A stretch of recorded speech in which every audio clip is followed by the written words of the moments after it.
After 8 years of dating Alex and 4 years of working together, I suddenly quit my job and broke up with him. The reason was simple. When I asked for a day off because of a stomachache, he chewed me out impatiently. And when I was clutching my cramping stomach and asked if we could eat first, he yelled at me, "If you don't want to work, then just quit." In that moment, I thought, there's no dignity in being a corporate drone, and there's no dignity in being Alex's boyfriend either. So I decided I was done being both. "Alex, I have a doctor's appointment for a checkup today. I need to take a half day off." The early morning sun struggled to pierce through the thick curtains, casting a few harsh stripes of light on the floor. I got up and gently nudged Alex, who was lying next to me. "Asking for time off again? All you think about is slacking off, always finding some excuse to skip work." Alex was scrolling through his phone. He looked up, his eyes devoid of any warmth, his voice dripping with annoyance. My heart sank. I rushed to explain, "It's not an excuse this time, really. I haven't been feeling well for a while, and I had to wait forever to get this appointment." Alex went back to his phone and muttered coldly, "Fine, just half a day." "Okay, great, thanks." I felt a small sense of relief. My stomach had been bothering me for a couple of weeks. I tried asking Alex for time off before, but he never approved it. Today, he finally caved. At the breakfast table, Alex ate slowly, then looked up at me as I was getting ready to leave. "You're not going to eat something before you go?" "No, I need an empty stomach for the tests." "Right." Alex grunted and went back to his breakfast. Half an hour later, I drove myself to the hospital. I had an appointment, so I only had to wait about 20 minutes before it was my turn. The doctor asked me a few questions and then ordered some basic tests. But just as I was getting in line for the tests, my phone rang. It was Alex's secretary, Lee.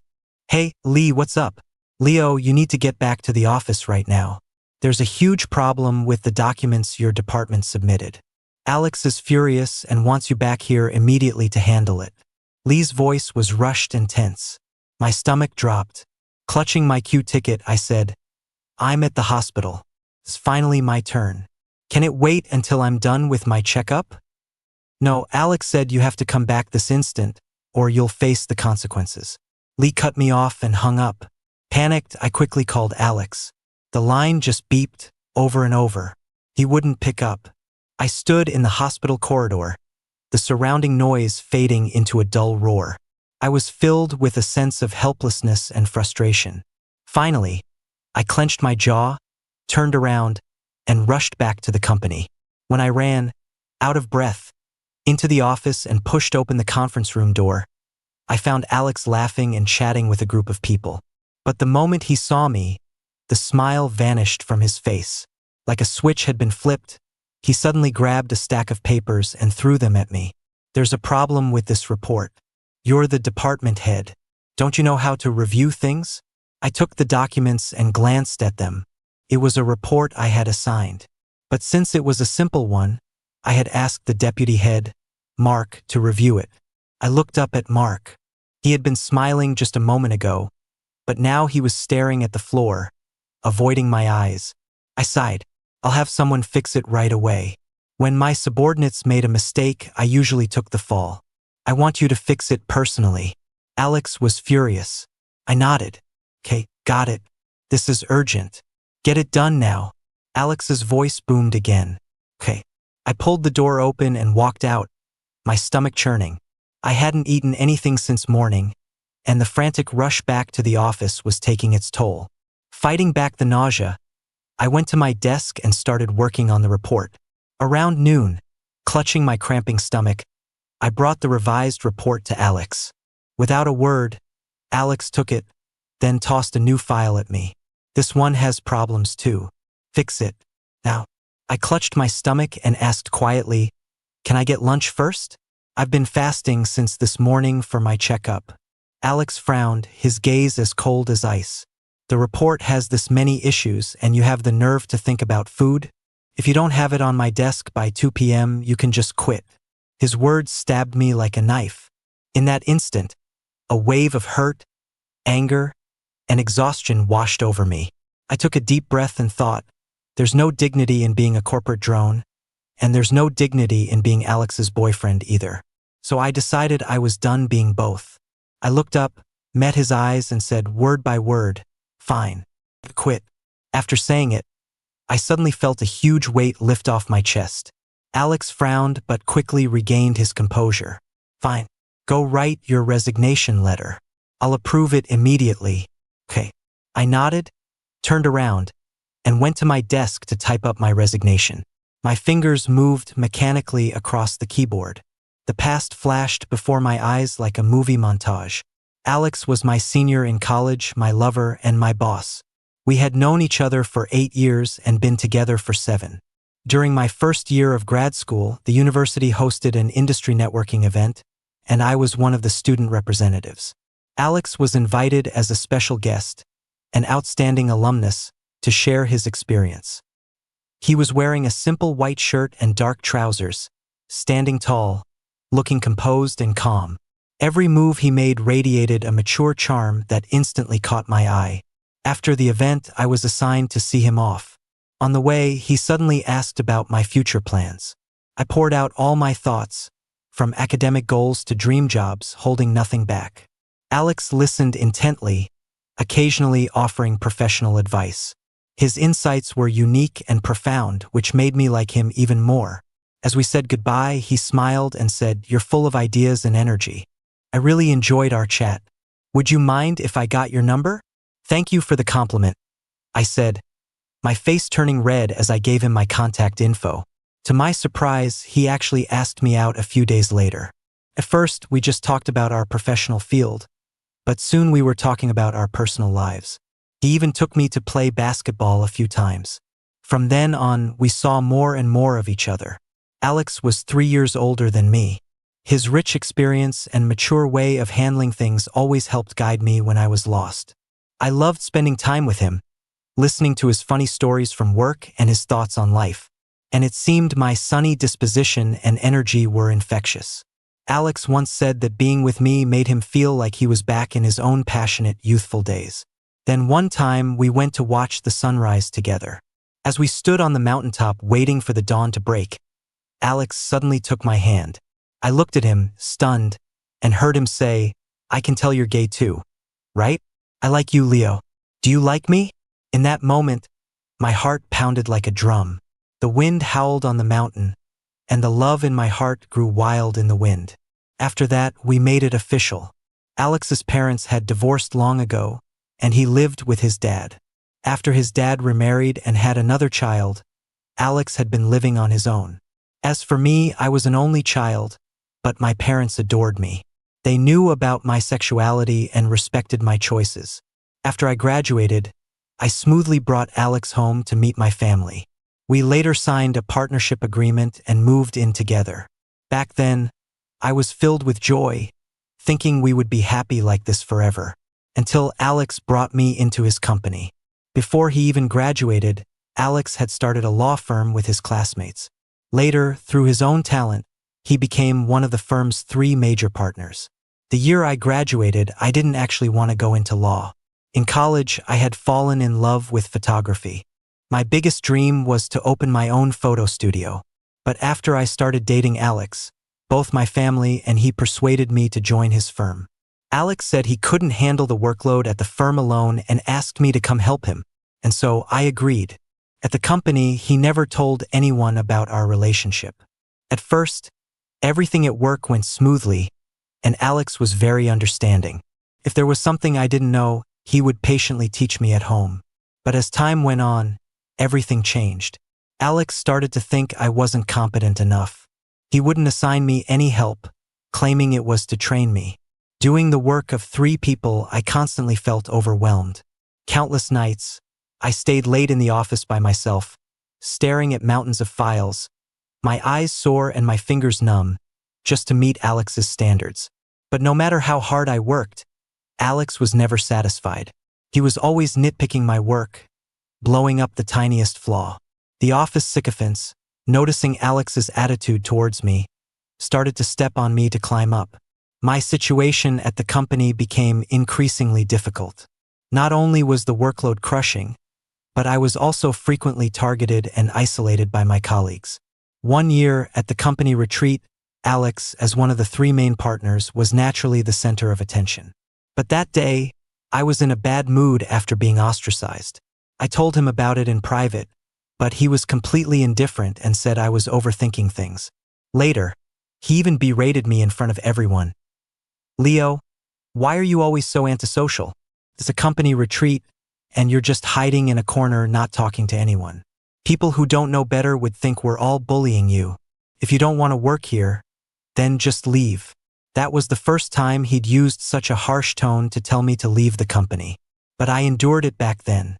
But later, every time I was wronged and complained to Alex, all I got was that cold, dismissive reply: "Work harder, get along with your colleagues, and stop coming to me with your problems." But now I was done enduring. I took a deep breath, clutching the resignation letter in my hand, the paper wrinkling from my tight grip. Every step towards Alex's office felt like saying goodbye to a painful past. Pushing open the familiar yet repulsive door, I saw Alex sitting at his desk. When he saw me, a sarcastic smirk appeared on his face. "Changed your mind? Decided not to quit?" "No, I'm quitting. Sign it."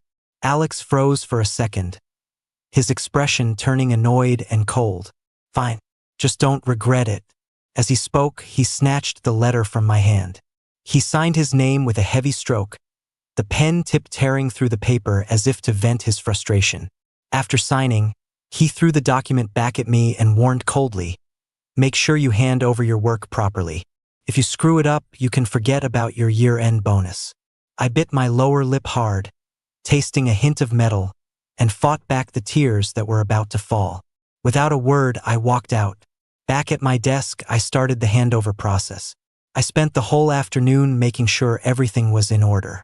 With more than an hour left before the end of the day, I opened my desk drawer and began taking out my personal belongings one by one. My colleagues' gazes occasionally drifted my way, some surprised, some curious, some indifferent, but I no longer cared. I put my photos, my small plant, and my trinkets into a cardboard box, my movements swift and decisive. After packing, I took one last look at this place that had caused me so much misery, then turned and left. Stepping out of the office building, the sunlight was a bit blinding. I shielded my eyes with my hand and took a deep breath of the free air outside. I once thought I could find my purpose here, that I could walk side by side with Alex. But reality had slapped me hard. I walked straight to the curb and hailed a cab. Sitting in the car, watching the familiar streets fly by, my mood gradually calmed. When I got home, I set the box aside and walked into the bedroom, opening the closet. Looking at the professional attire I had bought for work, I took them down one by one and threw them on the bed. These clothes had witnessed my humiliation at the company. Now it was time to say goodbye to them for good. Next, I started packing my other things. My clothes, my toiletries, I stuffed everything into a large bag. I was done with the company and I was done with this home. After finishing, I collapsed onto the sofa. Looking at the mess all over the room, I felt an unprecedented sense of relief. But just as I sat down, Alex called. I answered, and his entitled voice came through the receiver. "I want sweet and sour pork ribs for dinner tonight. Make it ahead of time." I was stunned for a moment, then a sense of absurdity washed over me. I replied coldly, "If you want to eat it so bad, make it yourself. Are you really throwing a fit over a little criticism? You sound like you swallowed a firecracker." Alex's voice was full of surprise and displeasure. A curse word got stuck in my throat. My hands were shaking with anger. "Go to hell, Alex. I'm breaking up with you." The other end of the line went silent for a moment. Then came Alex's scoffing laugh. "Are you just trying to get me to baby you? Are you that childish?" He seemed to think this was just another one of our usual little spats. Before I could even speak, he added coldly, "If you're looking for someone to play childish games with, you've got the wrong guy. A breakup? Fine by me. I agree. Good. Then that's that." My voice trembled slightly. The moment I hung up the phone, the tears finally broke free. I thought there would be more arguments, more pleas to stay. But it all ended just like that. All the sweet memories and promises of the past now seemed like a ridiculous joke. I sat on the sofa, covering my face, letting the tears flow freely as images of my time with Alex flashed through my mind. From the initial spark and passionate love, to all the conflicts at work and at home. Every single memory was like a knife, carving another wound into my heart. As the sky darkened and the city lights began to glow, I stood up. I grabbed everything that was mine and walked out. My parents and I live in different cities, though not too far apart. But showing up late at night with all my luggage didn't feel right. So, I looked up a hotel and started driving there. On the way, I got a call from my college roommate, Ryan. I'd almost forgotten that I had made plans to have dinner with him tonight. When I answered, Ryan chewed me out for a couple of minutes. I quickly apologized. "I'm so sorry, Ryan. I had so much going on today, it completely slipped my mind." Under Ryan's questioning, I told him everything about quitting my job and the breakup. Before I could even finish, Ryan yelled into the phone, "Where are you now?" "I don't know, I was just going to find a hotel for the night." "Don't go anywhere. Come to my place. I'll wait for you here. We need to talk." "Oh, well, okay." After a moment's hesitation, I agreed and turned the car around to head to Ryan's. When I got there, Ryan was already waiting downstairs. Seeing me with my suitcase, he immediately came over, took it from me, and patted me on the shoulder. "It's okay, man. It's all in the past. I'm here for you." We talked for a long time that night. Ryan asked me, "So what's your plan now that you and Alex are done?" "Well, I guess I'll finally open that photo studio." Just mentioning the photo studio rekindled that fire in my heart, the dream I had cherished for so long. It was a dream I had put on hold because of Alex and my job. Ryan slapped his thigh excitedly. "Yes, that's perfect. My company's in media. I can hook you up with clients and resources." That guy, Ryan, he really knew how to cheer someone up. I laughed. "Hold on, don't get ahead of yourself. I'm planning to go abroad to study for a bit first. I've been following a few international photography groups online. They have regular training programs, and I'm thinking of signing up." "Awesome. I fully support you." That night, Ryan and I had a great talk. I didn't go to the guest room until I was overcome with sleepiness. Right before I drifted off, Alex actually called. He just asked me coldly, "Where are you? Are you coming back tonight?" "None of your business." And no. And that was the end of our call. The next day, I went back to the hospital to finish my tests. After leaving the hospital, I drove to my parents' place and told them that Alex and I had broken up. My parents are getting older, but they're not blind.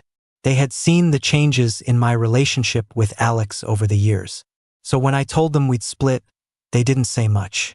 They just told me that life is long, and I should find someone who would actually care for me. After that, I threw myself into preparing to go abroad. But Alex was like a ghost I couldn't shake, contacting me from time to time. He always claimed I hadn't handled my work transition properly.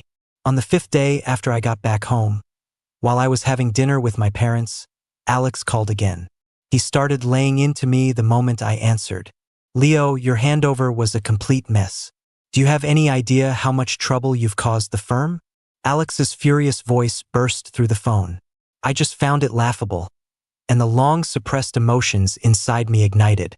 "Alex, I handed everything over clearly. Stop trying to cause trouble." "'Cause trouble? You should see the state you left things in. Nothing was explained properly. Is this how you do a handover?" Alex wouldn't back down, his voice getting louder. I was so angry I was about to start a screaming match, but my dad stopped me. "If the work wasn't handed over properly, then just go back and do it again." Hearing my dad's voice, Alex's tone softened. He asked me, "Are you at your parents' place?" I grunted in affirmation. "Since you think I didn't do a good enough job, I'll come back tomorrow and do it again. I'll come pick you up." "No need. I can get there myself." But that afternoon, Alex showed up at my house. I had told my parents that we would handle our own affairs. So as long as Alex didn't bring up our fight, my parents pretended not to know. After graciously hosting him for dinner, they sent me off with Alex. The only problem was, I had been drinking with my dad at lunch and couldn't drive, so I had no choice but to get in Alex's car. The moment I sat down in his car, I saw cat hair flying everywhere. I froze. Alex seemed to notice something was wrong and offered an explanation. I went to pick up my old friend from school yesterday, and her cat must have rubbed against the seats. Alex's old friend, Linda, was very close to him. She used to have a crush on Alex. But because Alex is gay, they could only be friends. Hearing Alex say this now, my mind couldn't help but flash back to the past. Alex was a neat freak and hated animal fur of any kind. I love cats. One time, I just went to a pet store to play with some kittens for a bit. And when I came back and tried to get in his car, he looked at me with disgust and absolutely refused to let me in. He even made me go home and shower and change my clothes before I could touch him. But now I just found it ridiculous. It turned out it wasn't that what I did was wrong, it was that I, as a person, was wrong. When we got back, I wanted to check into a hotel, but Alex stopped me. Are you really going to abandon your own home just to spite me? He was right. The apartment we lived in, we bought it together. Because of what he said, I went back, but I slept in the guest room. The next day, for the first time ever, I rode to the office with Alex. We always used to drive separately to avoid suspicion. Today was an exception. On the way, Alex kept trying to make small talk, attempting to break the suffocating silence. He even said, "If you're willing to come back, I can forget everything that happened." A wave of disgust washed over me. No thanks. I'm not coming back. Once at the office, I dove into the handover process. The handover was already complete now, it was just a matter of double-checking. But I still went through everything meticulously, just wanting to get it over with and finally leave the past behind. Around noon, I finished my work and went to Alex's office, planning to report in and then leave. But he was leaning back in his chair and said casually, "No rush. Let's get lunch before you go." Hearing this, my long-suppressed emotions finally exploded. The memory of the day I quit flooded my mind, how my stomach was aching, how I begged to go eat, only to be ruthlessly rejected and harshly scolded. My eyes turned red with fury as I glared at him. "Alex, do you remember the day I quit? I was in so much pain from my stomach that I was breaking out in a cold sweat. I begged you to let me get a bite to eat, and you gave me nothing but hell. And now you're telling me there's no rush to eat? Who the hell do you think you are? For years, you've done nothing but criticize me. You put me down at work and ignored me at home. I've had enough. I'm telling you right now, after today, I am never setting foot in this office again." Alex looked at me, stunned by my outburst. After a long moment, he finally said, "I'm sorry. I didn't know your stomach hurt that badly that day. Right, you don't know anything. All you know how to do is berate me and belittle me." After venting, I suddenly felt calm. "Mr. Johnston, I don't feel like eating right now. If you think the handover is complete, I'll be leaving." With that, I turned to leave. "Wait," Alex grabbed my arm. I looked at him calmly. "Is there something else, Mr. Johnston?" Alex frowned. "Leo, I apologize. The firm needs you. Don't go." Hearing him say that was so laughable it hurt. I pried his hand off my arm. "No need, Mr. Johnston. I wouldn't step foot in your company if you paid me. Leo, can you stop being so stubborn? Stubborn my ass. Don't touch me. Get lost." I shook Alex off and walked away without looking back. On my way out, I sent Alex a text. I told him to get in touch when he had time so we could deal with the house. Our shared assets were complicated, but the house was the biggest issue. We could either sell it and split the money, or one of us could buy the other out. I didn't need to spell it out for him. As a top lawyer in his field, Alex knew exactly how to handle these things.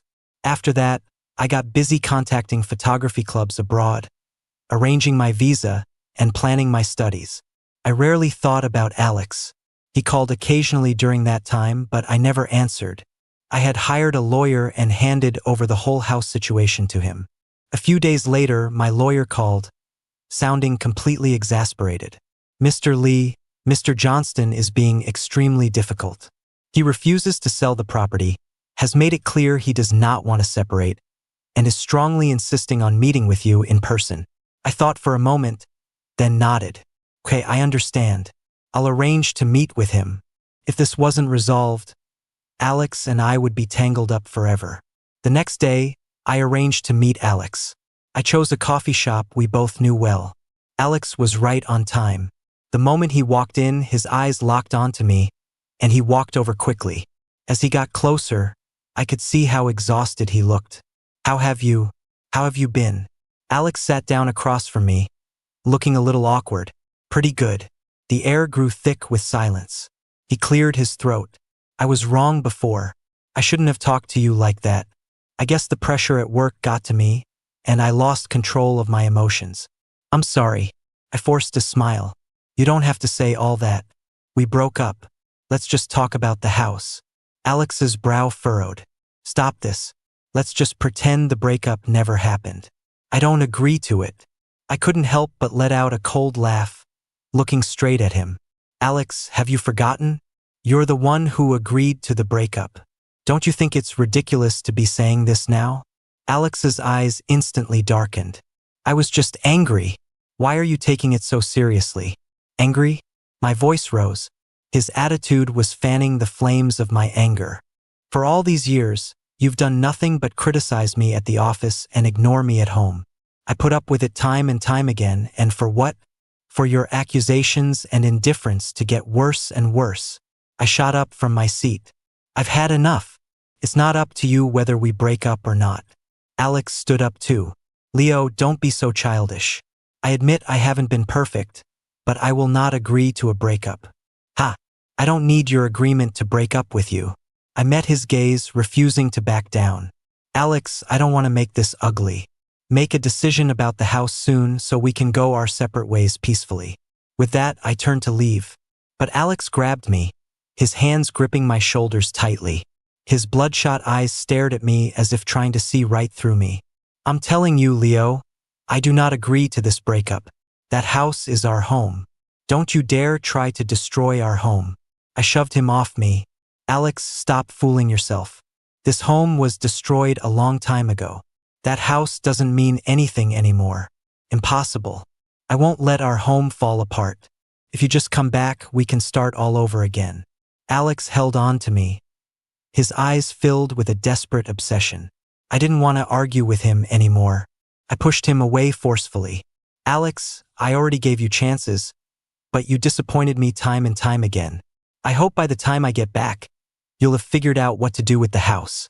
Next time you're back? Where are you going? Abroad. You're going abroad? Alex's voice shot up, laced with disbelief and anger. Why are you going abroad? What for? Are you trying to run away from me? Alex stared at me as if my going abroad was some unforgivable crime. I'm going to study photography. It's always been my dream. It has nothing to do with you.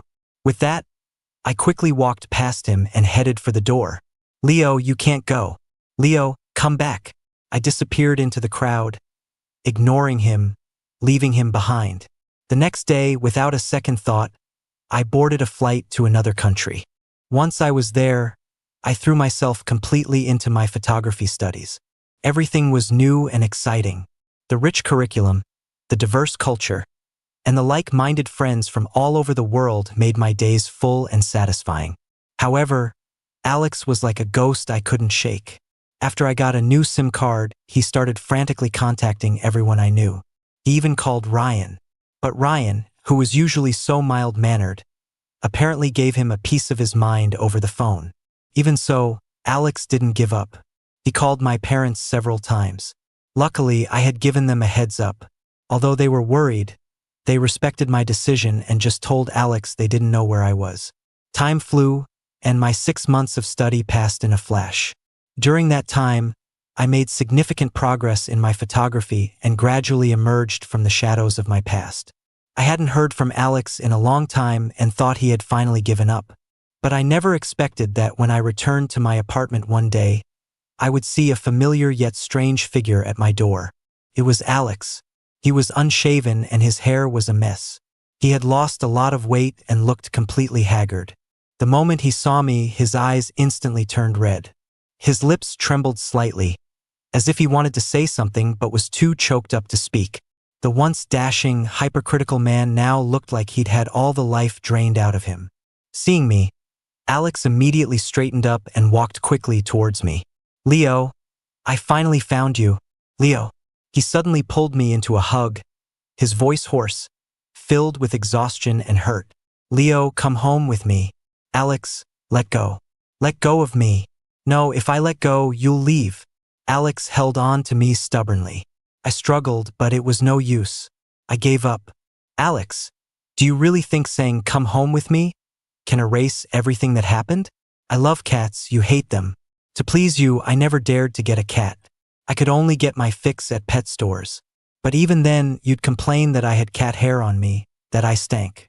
Even though I showered the second I got home every single time, you were still disgusted with me.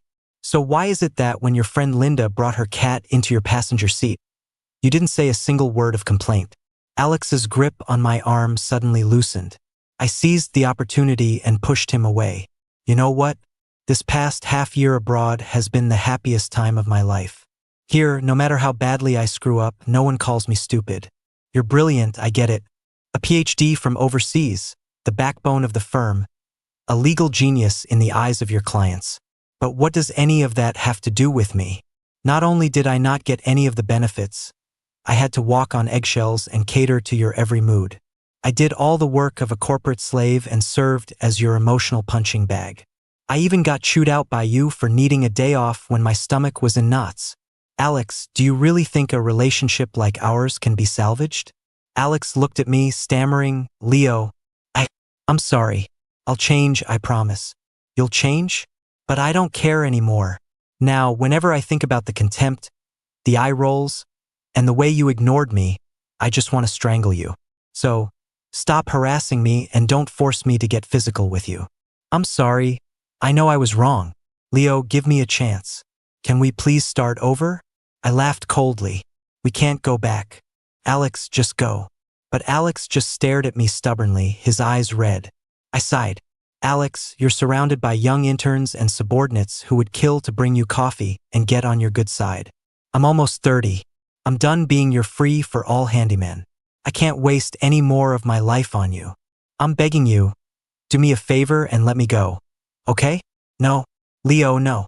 Alex covered his face with his hands, his voice choking and trembling as he shook his head, stubborn as a child.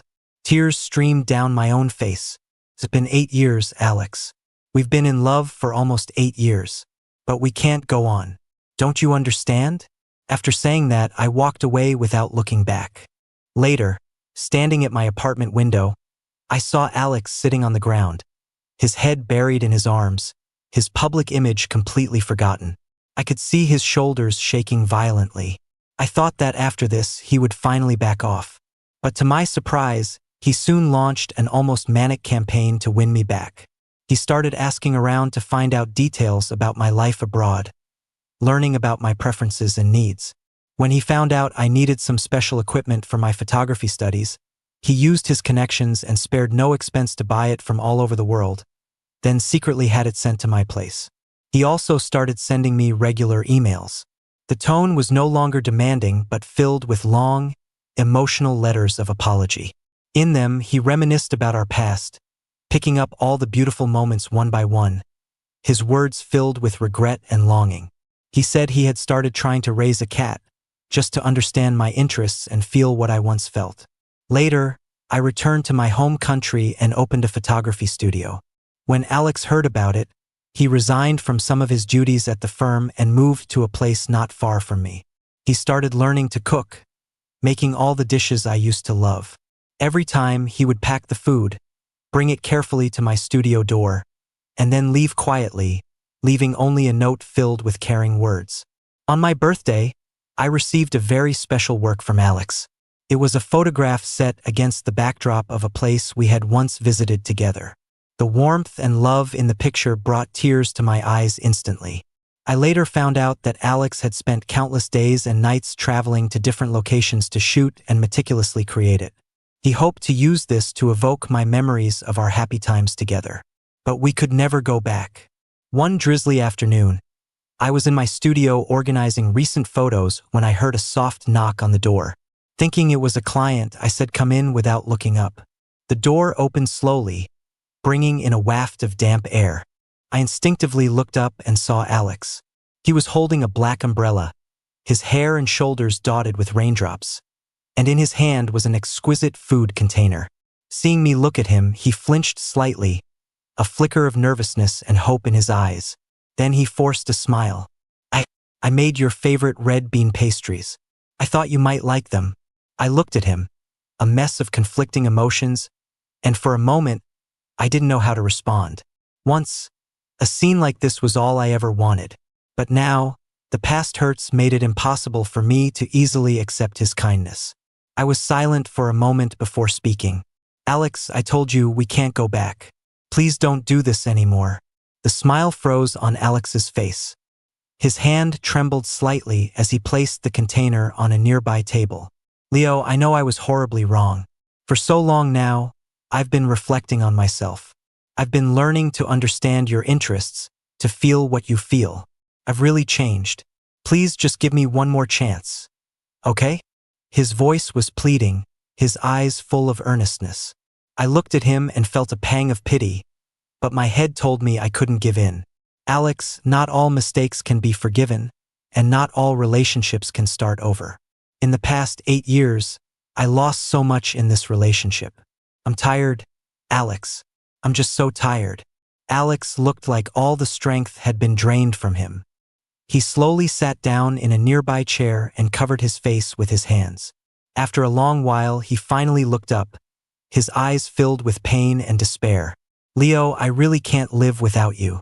Tell me what I have to do to get you back." I looked at him, my emotions a tangled mess. The love, the disappointment, the pain, it all swirled together. I said softly, "Alex, you don't need to change for me. Let me go and let yourself go too." He answered quickly, "But Leo, I really can't let you go." His voice echoed in the empty studio, filled with endless sorrow. I turned my head away, unable to look at him like that anymore, afraid I would soften. "Alex, please leave. And don't come back." Alex sat there for a long time without moving, as if making a final stand. After what felt like an eternity, he slowly stood up and gave me a deep look, a look full of reluctance, longing, and regret. Then he turned and walked out of the studio with heavy steps. I watched his departing figure, a sourness rising in my chest, and tears blurring my vision. We were so in love once, but now this is where we ended up. I knew from that moment on we were truly saying goodbye to the past for good. Alex's epilogue. In the days after Leo left, every single second was torture. My colleagues and friends all noticed something was wrong with me. But how could I tell them I had lost the most important person in my life? Since Leo left, I come home every day to the house that was once filled with laughter and warmth, but is now just cold and empty. My heart feels hollow. Oh right, I bought this house from Leo, paid him for his half. The house is mine now, but Leo has never come back. Staring at the empty rooms, I suddenly remembered. When Leo and I first got together, life was so simple and beautiful. In the morning, sunlight would stream through the window, and Leo would always cuddle up to me, muttering about just 5 more minutes of sleep. We would go to the farmer's market together. He would bounce around like a little kid, hopping from stall to stall, picking out his favorite ingredients. Back home, we would cook together. His cooking skills weren't great back then, but he would always insist on helping, making a complete mess of the kitchen. In the end, we would always be laughing while eating our less-than-perfect meals. Later, I brought him into my company. First, everything was fine.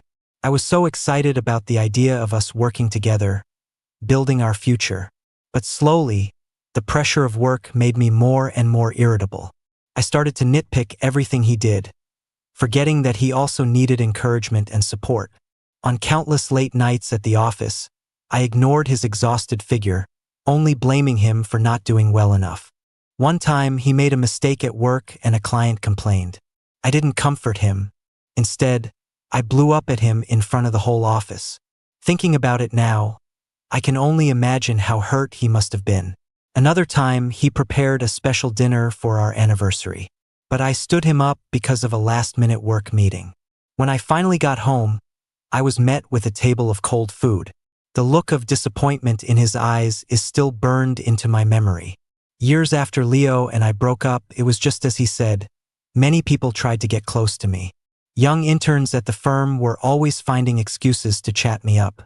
Some peers and clients showed an unusual amount of enthusiasm for me at various events. But it was like I had lost the ability to love. When I was with them, I just felt annoyed. Only when I thought of Leo did the emptiness in my heart recede. On New Year's Eve, watching the festive lights and bustling streets outside, I felt so incredibly lonely. I never really had a home. It was Leo's arrival that let me feel the warmth of a home. But now, where could I possibly find that again? On a whim, I don't know what came over me, but I got in my car and drove straight to his parents' house. Leo should be with his mom and dad now, right? Maybe while they were all there, I could beg him one more time. But on the road, I suddenly remembered. For the first few years we were together, we always went to Leo's parents for the new year. Leo's parents were wonderful. They treated me like their own son. Every year, the four of us would sit together, talking and laughing. Those might have been the happiest moments of my life. But I don't know what happened. Later, I gradually stopped going to his parents' house. Back then, Leo would always complain, saying I hadn't come home with him in forever. And how did I reply? Oh, I said, work is so busy. Where would I find the time? Leo was furious at the time and fought with me. I tried to placate him. Isn't this all for our future? But now our future is gone.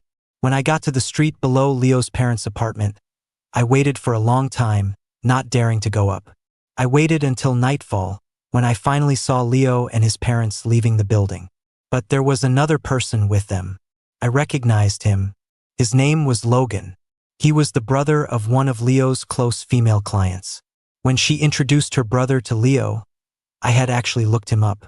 At the time, I thought there was no way Leo would be interested in Logan, because Logan was just a garage owner with a bunch of muscle and a decent-looking face. He probably didn't have a romantic bone in his body. But now, I saw him and Leo holding hands, their fingers intertwined. Logan's eyes were fixed on the ground in front of Leo, worried he might slip on the snow and fall. They looked at each other, and their eyes were filled with a burning passion for one another. So, the person I loved had a new life and a new lover. And all I could do was stand in the ruins of my own memories, mourning a love and a time that were gone for good.